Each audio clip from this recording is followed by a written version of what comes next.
that we have done recently, which is support for GPIO, and SPB stands for Simple Peripheral Buses, which actually means serial connections like SPI, I2C, and UART. And finally, I'll say how that support is related to power management, or what the consequences of the new code for power management are.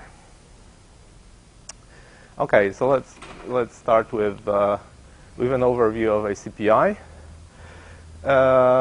So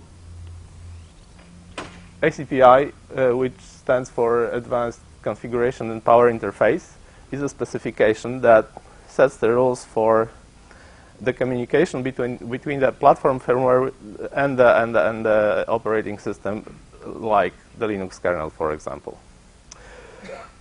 And so, among other things, it tells the platform firmware, or I will use the term the BIOS, which stands for the Basic Input-Output System. Because that's what the platform firmware is called on PC systems. So the ACPI tells the BIOS how to provide the operating system with information necessary to handle the platform and to handle devices that are on the platform. And on the other hand, it tells the operating system how to use that information. The current version of why it is important is because that's what allows the kernel to run on different hardware platforms. For example, the kernel, or generally speaking, any binary image of an operating system. It may be Linux, it may be Windows, it may be BSD, or something else. So this specification allows us to have a single image, binary image, that can be run on a number of different hardware platforms, as long as the CPU instruction set is supported by that image.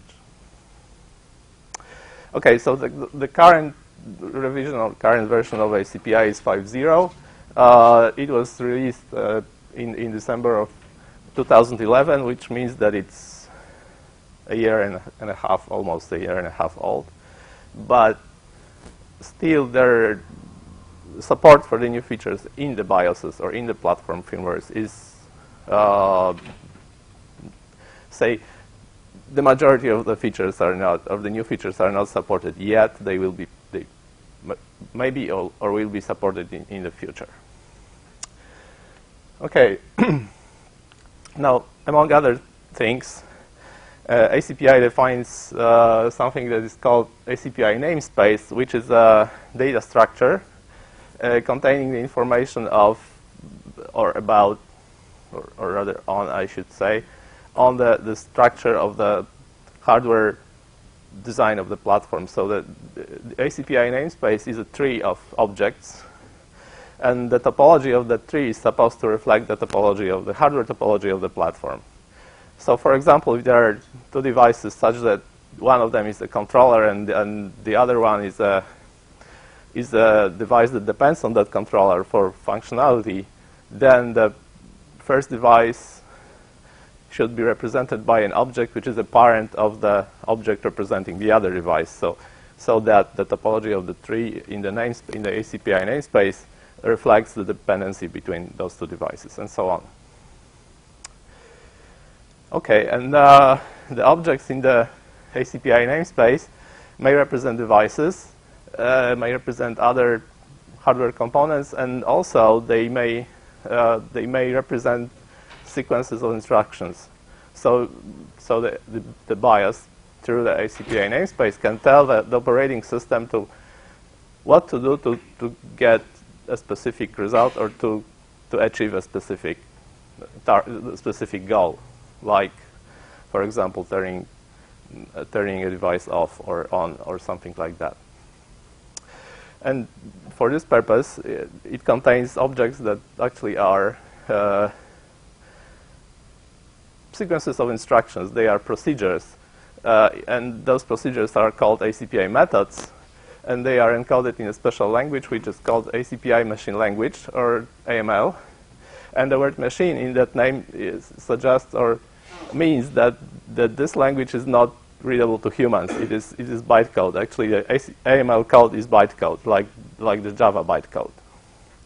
So you could probably read it, but that would be difficult. So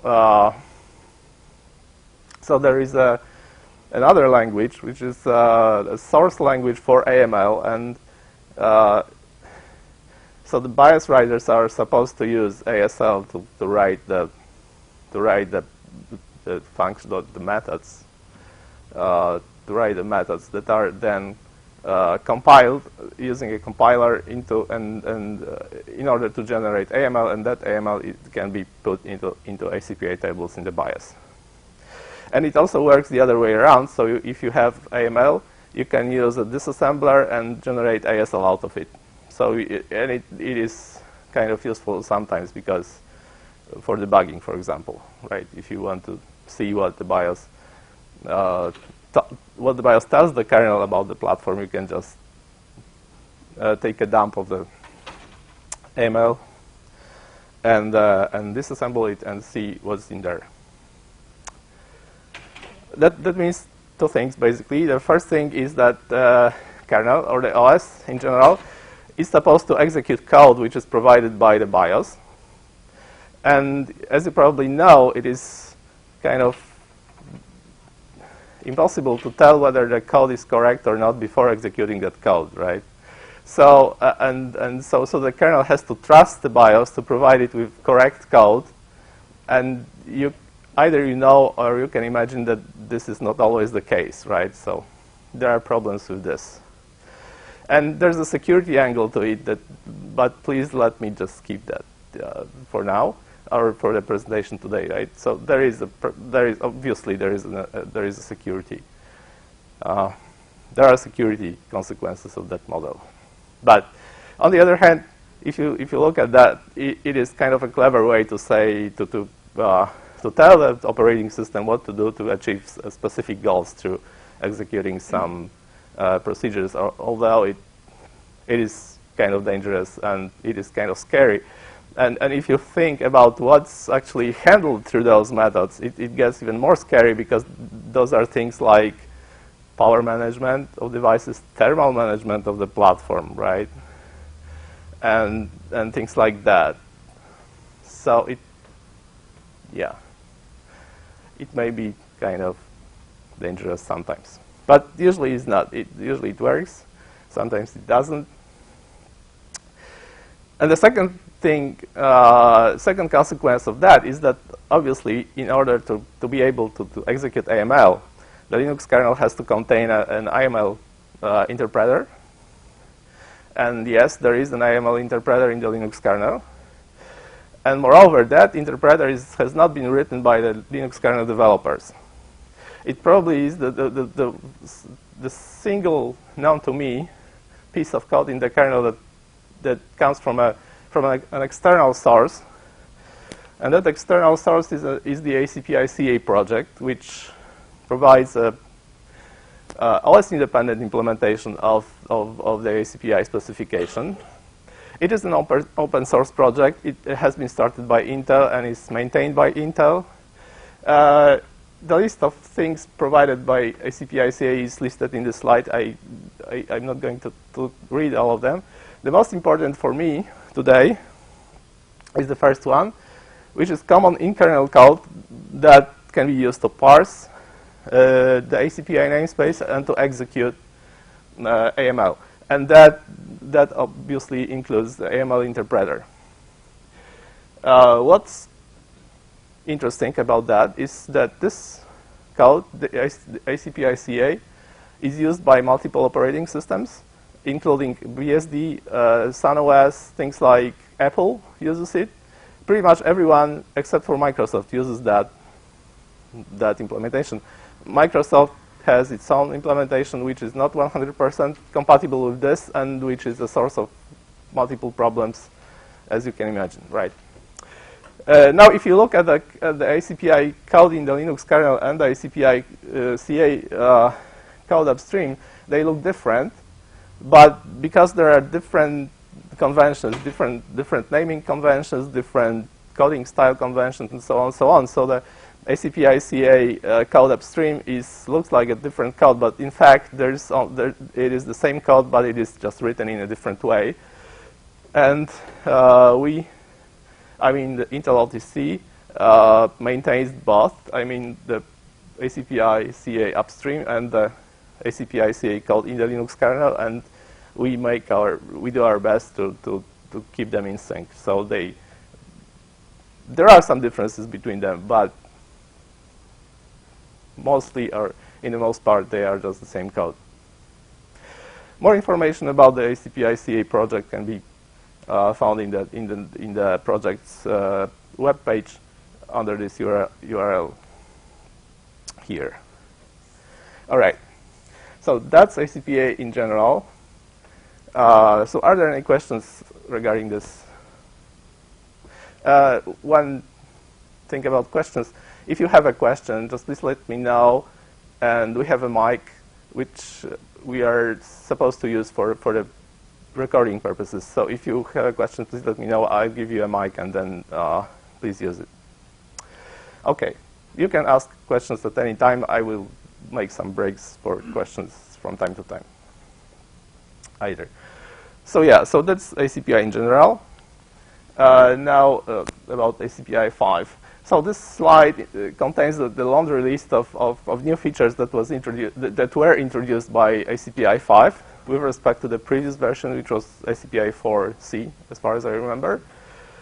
And actually, ACPI-CA supports all of them, but the code in ACPI-CA has been written to the spec rather than to the actual implementation. So, and we are waiting for actual implementations of almost all of them in the BIOSes or in the platform firmwares.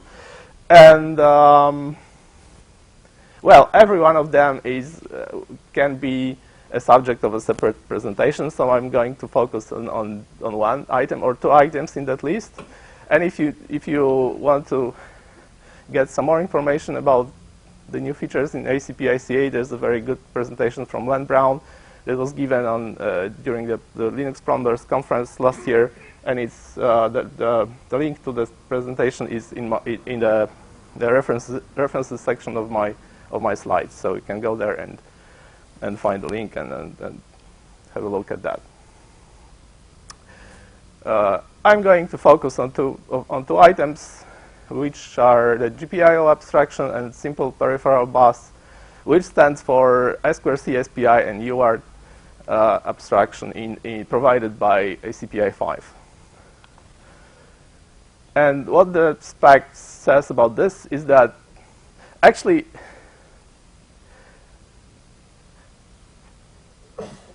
it defines a new way of enumerating simple peripheral bus devices and a way to use GPIO, or the way to use it to provide the operating system with information about the GPIO connections between devices, or between devices and controllers and GPIO controllers. But it doesn't really provide a new way of defining namespace objects or something like that. So you could use the previous version of ACPI, of the specification, and describe the same devices in the same way, except that there wasn't any way to describe the specific parameters of serial links between the client devices and their controllers. So you could, using ACPI 4 or even earlier versions, you could actually design the ACPI namespace, including the same devices that are described by ACPI 5, but you couldn't include the information about what links are used and what the parameters of those links are. And the ACPI 5 introduced a way to describe those links, and they can be represented as hardware resources. So if there's a device in the ACPI namespace and it is represented by an object in the ACPI namespace, there is a separate object called CRS, like this, underscore CRS. Actually, those underscores are present in all of the standard names of ACPI methods. This is an ACPI method, like those two, and this object just contains AML code. It is a procedure that is supposed to be executed by the operating system in order to get the list of hardware resources assigned to the device at the given time. So if the operating system wants to get the list of hardware resources used by the given device, it is supposed to find the CRS object under the devices object in the ACPI namespace and execute the procedure which is contained by that object, the AML procedure or AML method contained in that object, and then it gets a list of hardware resources, which might be memory ranges, interrupts, I/O ranges, things like that, and also they can be serial connections or GPIO connections. For all of those types of connections, there are separate resource types. So you have I2C resource types, SPI resource types, UART resource type, GPIO resource type for representing serial and GPIO connections in the ACPI namespace. But it is not really represented in the namespace. It is just the way that the CRS method can describe those things. So the namespace is actually the same as before, but the AML executed as a result of CRS may generate lists of resources, including new types of hardware resources that represent serial connections. And for all of them, the resource description includes the parameters of the connection, includes the type, and depending on the type, parameters of the connection, and also it points to the controller that is that the connection is say points to, right, or with, and that the pointer to the controller is just a path in the ACPI namespace to the controller subject, so that each of those can point to the controller object in the ACPI namespace, and this way we know that there's a serial connection from that device to the controller, which is somewhere in the ACPI namespace, which obviously means that the controllers have to be described, have to be represented in the ACPI namespace. More about that later. The item 3, operation regions referring to connection resources, is about what about the fact that now we can use the AML can use those resources in order to access devices through serial links. So the operation regions are useful for AML procedures to access devices, not for us as an operating system.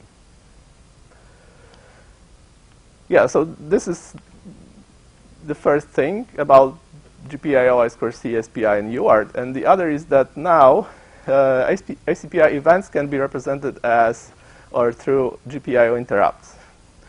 Or as the spec says, the ACPI events can be mapped to GPIO interrupts or the other way around.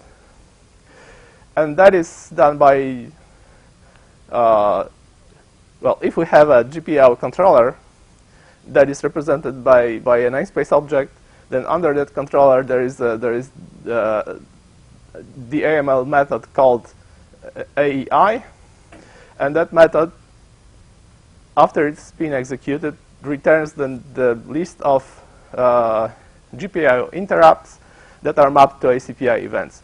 ACPI events are events that have ACPI handlers. So there is a handler in the ACPI namespace that should be executed if that event is signaled. So this provides a way for mapping GPIO interrupts to those event handlers in the ACPI namespace. I'm not going to tell anything more about that. Beyond that, it should be fully supported in the 3.10 kernel right now. So you should be able to actually handle ACPI events signaled through GPIO interrupts. All right. Now I'm going to focus I'm going to focus on the GPIO and simple peripheral buses. In this slide, actually, the peripheral is kind of behind the main component over here, but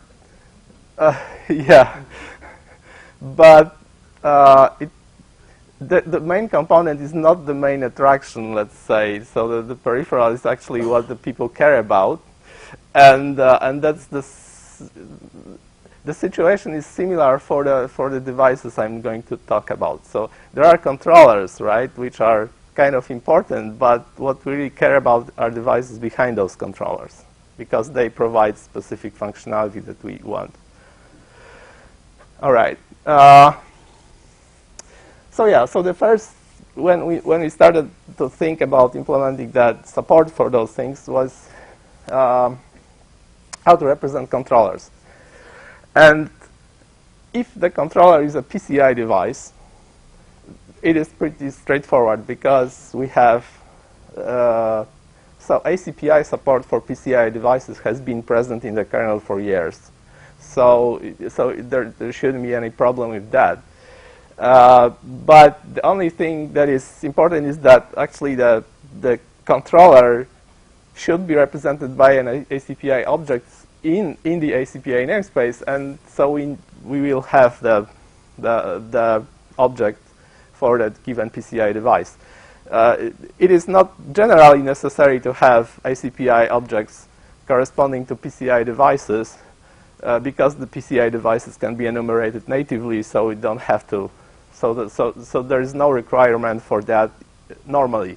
But for the controllers of GPIO and simple peripheral buses, actually there is a requirement, because of the connection resources that point to the controllers through the ACPI namespace. So if we have a PCI controller for GPIO or other buses like SPI, then there should be an ACPI object in the ACPI namespace corresponding to that controller. But that's the only, well, not even complication, but the only point here.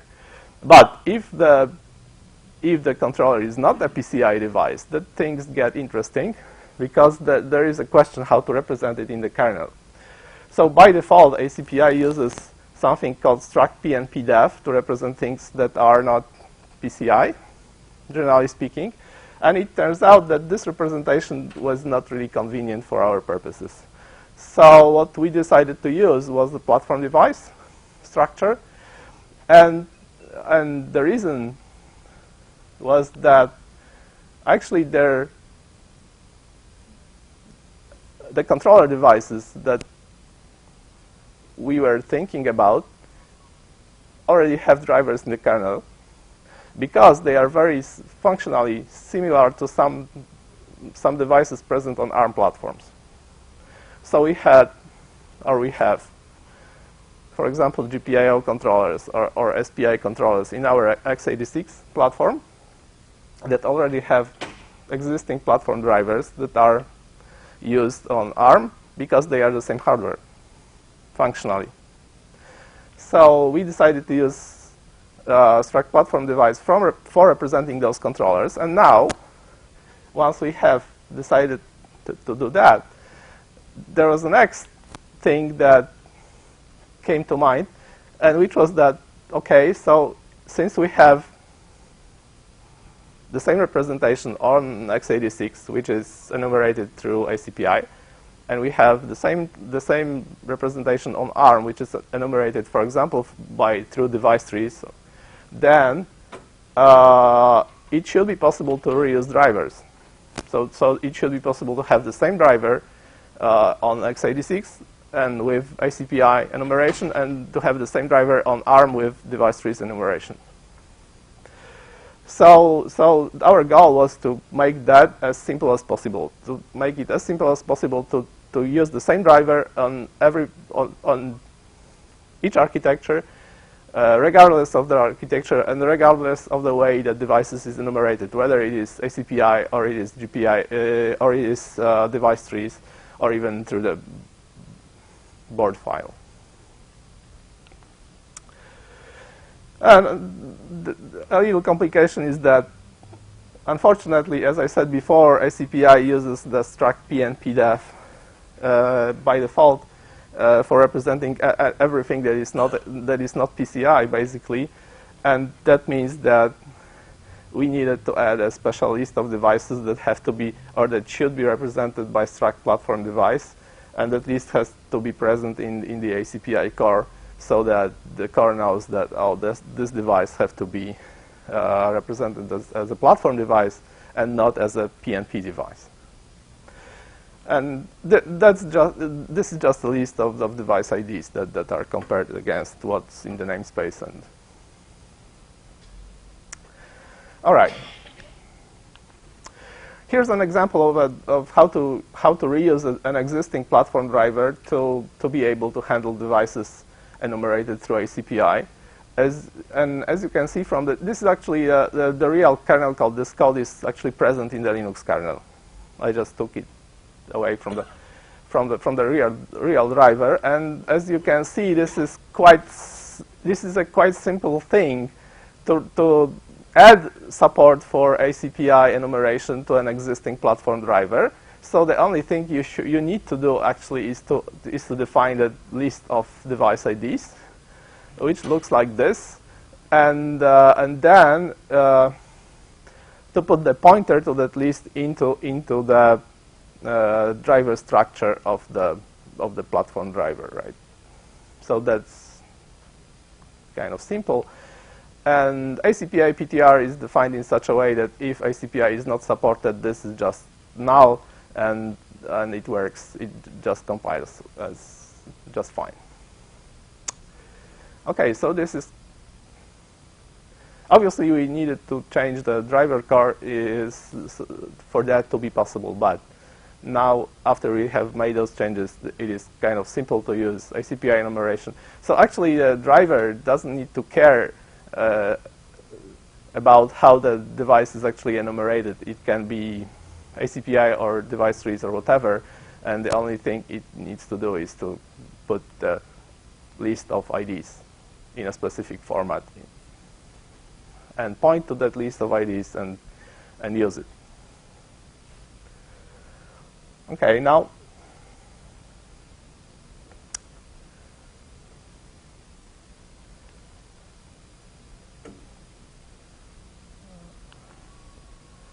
yeah.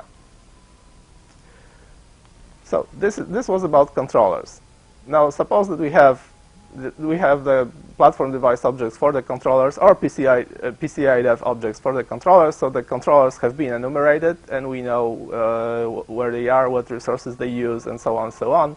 Now we would like to enumerate devices that are connected to those controllers. For example, SPI devices. So this is the way how we do it. So we have a controller. We have a controller object.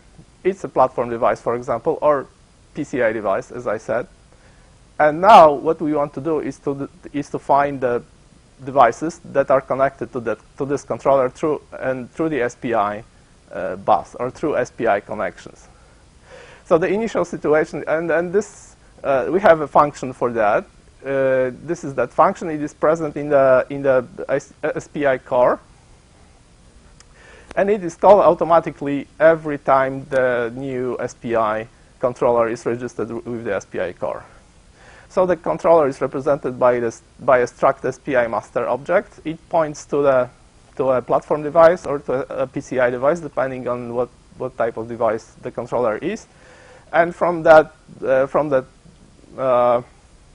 controller object, it can get the address or the pointer to a namespace object in the ACPI namespace, which also represents the controller. So we have two different representations of the controller at the same time. One is in the Linux's device hierarchy, and the second one is in the ACPI namespace. So, and we usually what happens at this point, we want to find the devices that are connected to that controller through SPI, and that have representations in the ACPI namespace. So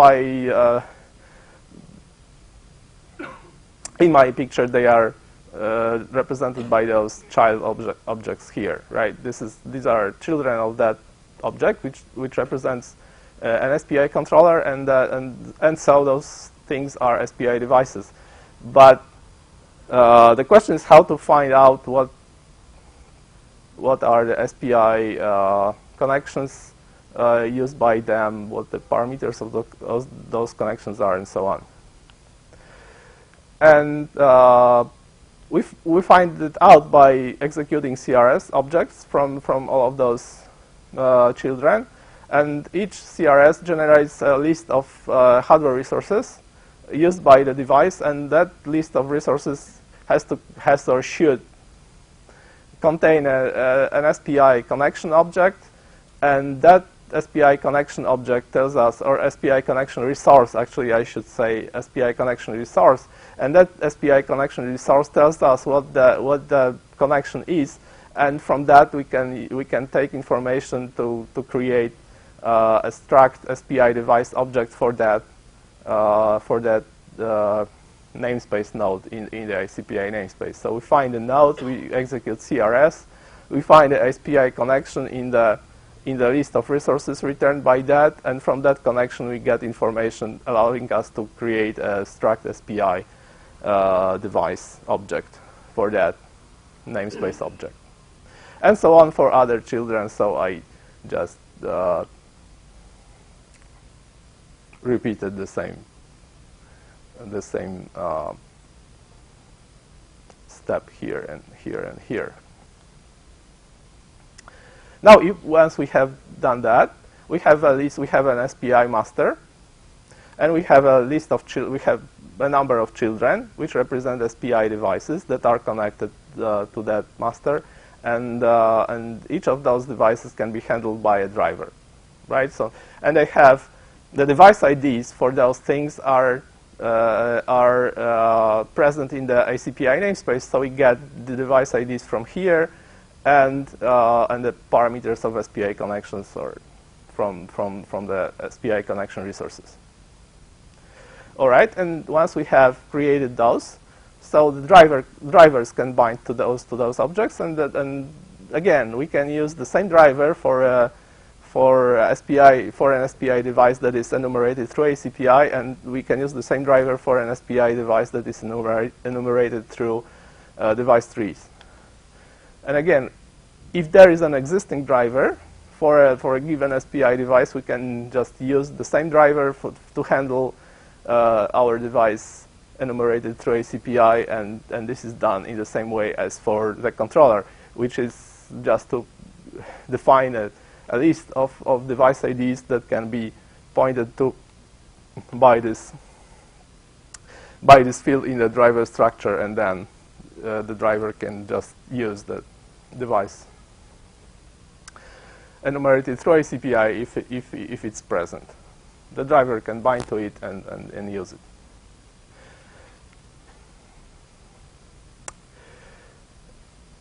In the same way, we can enumerate I2C devices.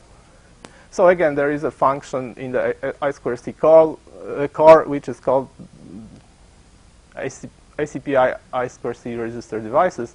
But the difference between that and SPI is that this function is actually supposed to be executed by the driver, by the controller driver. So the controller driver has for example, has a struct PCI, struct platform device representing the controller. That struct PCI platform device, sorry. That struct platform device points to a namespace object in the ACPI namespace, and that object has multiple children. There may be one child or more of them, but generally multiple. Those children are I2C device is connected to this controller, and again, we need to carry out the same algorithm as for SPI. So the only difference is that the SPI controller has to be represented by an I2C adapter structure, and that structure has to be created by the controller driver, and from that point, the procedure is just analogous to the SPI procedure.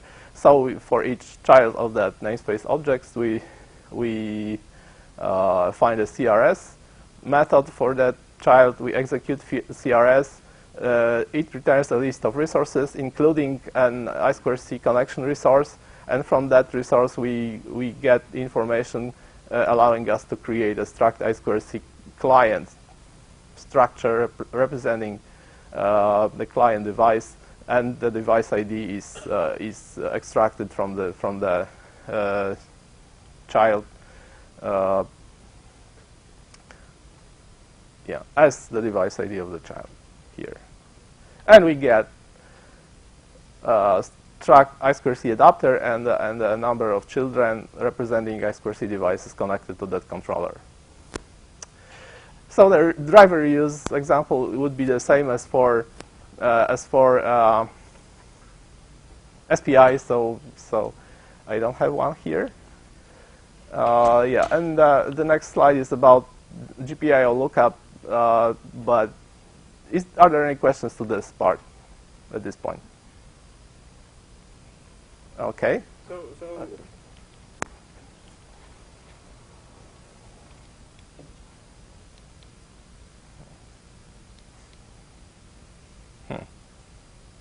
Interesting. Doesn't seem to work. Okay, I'll repeat the questions then. okay, if I'm writing a BIOS and the BIOS is implementing both device tree and ACPI, are there any guidelines as to when I should instantiate any of these SPI or I2C devices with device tree versus ACPI? So as long as there are no conflicts between them, it should just work, because the core checks both. I mean, the device trees are checked first, I think. Are there advantages to doing it one way or over the other? Yeah, there is. So if you do it over ACPI, you get support for power management from ACPI, which I'm going to talk about in a minute. So I will just tell about that. So yes, there are advantages. So some of the, maybe you covered this already, but some of the I2C controllers and other platform drivers get quite a bit of their data from OF get property calls or whatever. How will those work with ACPI provided data? So the question is, what is the ACPI equivalent of OF get property, right? Well, I mean, will those drivers be modified to add ACPI calls to get some of that extra data, or will ACPI populate the device tree? Or actually, the ACPI, okay, so the CRS here returns the whole list of resources that are not limited to the I2C connection. They are also things like memory ranges and things, and those things. And these are automatically converted into device resources. For platform device. For example, for platform device or for SPI, for an I2C device in this case. So you have the list of resources already available. Okay. So what about something like I2C plus range? Where would that? Well, that I'm probably not the right person to ask because I don't really know the internals of I2C. It's like I know the high-level stuff, but yeah. Okay, can I continue? Okay, great. So that's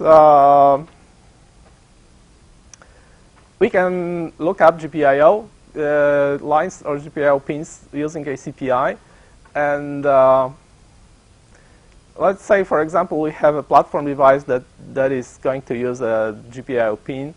That platform device corresponds to a namespace object here, and what happens is that we can execute CRS from that object, and that CRS, again, will return us the list of hardware resources, and that list of hardware resources will contain or may contain a GPIO connection object, whose type is GPIO IO, and from that we can get the pin number through some manipulations done by ACPI get GPIO, and generally speaking, if we feed that function this GPIO IO object, it will return us the GPIO number of the pin that we need to use. So this is how it is supposed to work.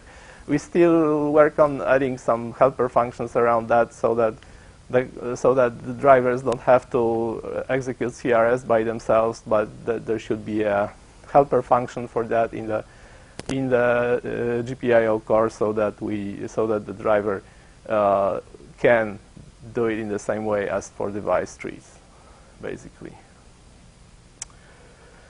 All right. Now I'd like to say something about power management. I only have 5 minutes for that, so, or maybe 10. Yeah, power management.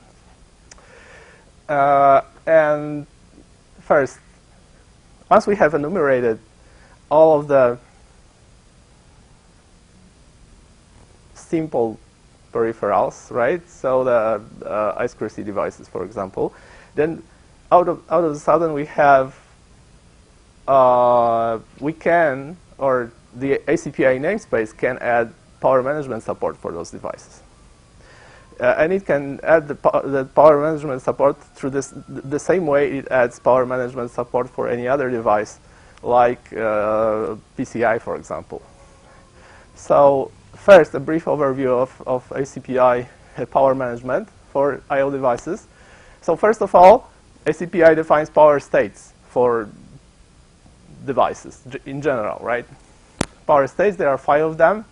The names D3 hot and D3 cold are historical kind of legacy. In fact, you can just treat them as D3 and D4, right? So that this is D0 means that the device is doing I/O, or at least can do I/O, and the power consumption is maximum. D3 cold means that the device has been turned off entirely and it doesn't consume any power. So it's like turn off.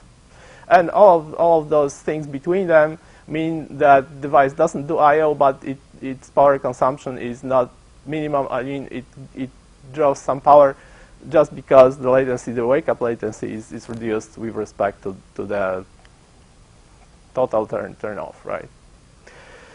Now, there are device-specific power methods that control power. So, for example, PS0 is supposed to put the device into D0, PS1 is supposed to put the device into D1, and so on. As you can see, there's PS3, which basically means that the device should go into D3 hot. There's no method for D3 cold. And the PSC is a method that allows you to get the current state, and PSC returns the number of the state, which is sufficient for the enumeration of the device. Now, well, so there's no method for putting the device into D3 cold. Now, how it is done then, right? Can you turn the power off entirely for a device? And the answer is yes, you can. And this is done through using power resources interface. And the ACPI defines or has a concept of a power resource, which can represent things like voltage rails, for example. And that can be turned on or off. So you can just turn the power resource on, and then it provides power, and you can turn it off, in which case it doesn't, right? And you can check the status of it. And for each device that uses power resources, there are lists of power resources that have to be on for the device to be in the given power state. So, for example, PR0 returns the list of power resources that have to be on for the device to be in D0. PR1 returns the list of power resources for the device to be in D1 and so on. And PR3 is for D3 hot. Obviously, for the 3 cold, there's no power resources list because the D3 cold means that all power resources have to be turned off. And again, PRE is a list of power resources necessary for the enumeration of the device. So those that have to be on so that we can enumerate the device. And there's a wake-up interface. Obviously, if we put a device into a low power state, there has to be a way to for it to signal external events that require us to wake it up, and that is done through generally DSW method is used to set up wake-up, to set up the device to generate wake-up signals, and PRW returns the list of power resources that are necessary for this to work. Right, so for example, if we want to put the device into D0, the rules are that all power resources listed by PR0 have to be on, and then we execute PS0. And analogously for D1, D2, and D3 hot, if we want the device to be present in D3 hot, the list of power resources returned by PR3 have to be on. So all of the power resources in that list have to be on, and then we are supposed to execute PS3. Then, if we want to turn the power off, so turn the device entirely off, we are supposed to put it into D3 hot first, and then to turn all of the power resources it depends on off, right? So this is how we turn off power for devices in ACPI. And this actually is not that simple because power resources may be shared between devices, right? So there may be power domains and there may be things like that. So for example, there may be a situation in which 2 devices share a power resource, and then we try to put one of them into D3 cold, right? So we will normally turn the power resource off, but we can't because the other device uses it. So they have to be reference counted and so on, and so that everything works correctly. But this is how we can actually power manage devices in ACPI, and that is available for all devices that have objects in the namespace and that have those methods defined, right? Like this, those, and list of power resources, and so on. So for example, potentially we can power manage I2C devices or SPI devices or UART devices through ACPI, and using those methods and this way of power management.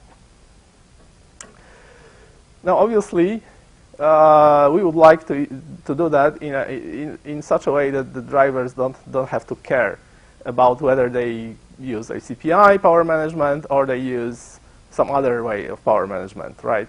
So we would like that to happen transparently with respect to device drivers, and ideally transparently with respect to the existing PM frameworks, which are runtime PM and system suspend and so on.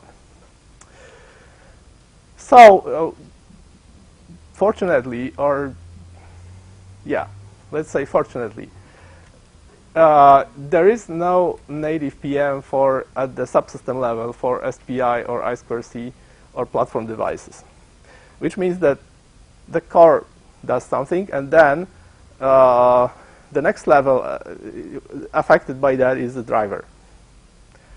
So what we could do is to put something between the core and the driver, so that the core calls the middle layer, and the middle layer calls the driver. And the middle layer here is an ACPI power domain. It is a general power domain for all ACPI, for all devices whose power management is handled through ACPI, but not including PCI devices, because PCI devices have their own power management handling, including ACPI, and it is more complicated than for those simple devices. So we have introduced a general PM domain for ACPI which acts on behalf of the bus type for devices or the subsystem in general, and devices are added to that PM domain using ACPI def PM attach, and they are removed from that PM domain using this call. So once we have called that, then the device is in the ACPI PM domain, and it will be power managed through ACPI, like I said before. And yeah, and what happens then is illustrated here. So for example, if we want to suspend the device for at runtime, so there is a runtime suspend happening, then the PM core will call the ACPI PM domain. If the device is in the ACPI PM domain, the PM core will call the ACPI PM domain's callback called runtime suspend, and that callback will call the driver's runtime suspend, and depending on the result of this, it will then call the ACPI dev runtime suspend, which is going to put the device into a specific power state. Actually, that routine is kind of smart because it can choose the power state to put the device into, and so it chooses the power state, sets up wake up if that's necessary, and puts the device into the target power state. So the driver actually has to only has to do something necessary to save the state of the device so that it can be resumed later. Now the resume procedure is just the reverse of that. So the PM core calls the PM domain, ACPI PM domain, to execute, to carry out the resume, and that calls the ACPI runtime resume function for putting the device into the zero, generally speaking, and then it will execute the driver's resume routine for restoring the state of the device. And that should work for all devices that have ACPI support, that are present, that have been added to the ACPI PM domain through the functions I listed in the previous slide. So what we get from, so an additional advantage of using ACPI for device enumeration is this. Plus, also there is, or in an analogous way, we can handle hot plug. So there may be hot plug specific methods for device objects in the ACPI namespace, and those hot plug specific methods allow us to do things like removal of the device or insertion of the device and things like that. So we get support for power management and hot plug by using ACPI for enumeration. All right, that's all I wanted to say today, and here's a summary of my talk. And are there any more questions?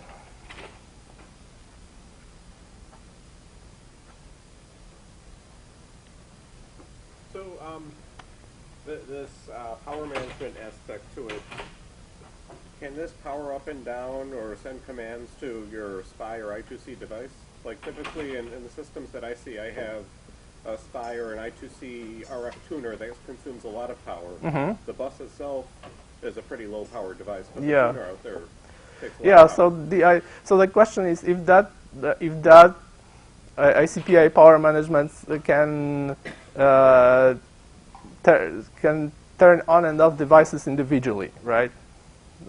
For example, I2C devices can be turned on and off and so on. Yes, they can. That's what it's for. So it operates on individual devices, not at the bus level, but on the individual devices. Right, so typically to power down my I2C tuner, I send it some commands over the I2C bus. Does this have a facility for going and sending arbitrary I2C commands that are somewhere in the it may do that because it's basically what it does, it executes AML. So through the AML, it can actually send commands to the I2C device, but it also can power manage it through power resources, like by turning the power rail off. So the device won't even know that it has been turned off, right? So the power rail goes off, and the device is turned off, and it's not an I2C command. It's just an operation on a platform somewhere else. Right. If your board supports that. That's Yeah. right. If your board In supports many that. cases, I see you just have an I2C channel, and you have to turn it off through signaling on the I2C channel. Yeah. So that I'm not sure about. But in theory, it may support this through AML. So whatever this, because it's like whatever this PS3 does, right? So it can do the things what you are talking about. So it can send commands to the device, basically, through AML. But then, if you want to turn the power off, then you need to use power resources, actually, which are the platform operation. But yeah, it can be, it can work on devices and on the platform level. For the I2C tuner example, wouldn't it make more sense to have the device driver for the I2C tuner to have a runtime suspend call in there that would power down, send the I2C commands to turn that device off, and then let ACPI handle the bus, or is ACPI also expected to handle the actual endpoint devices? Actually, I would expect ACPI to handle power resources in that case. Oh. And just send I2C commands through AML by...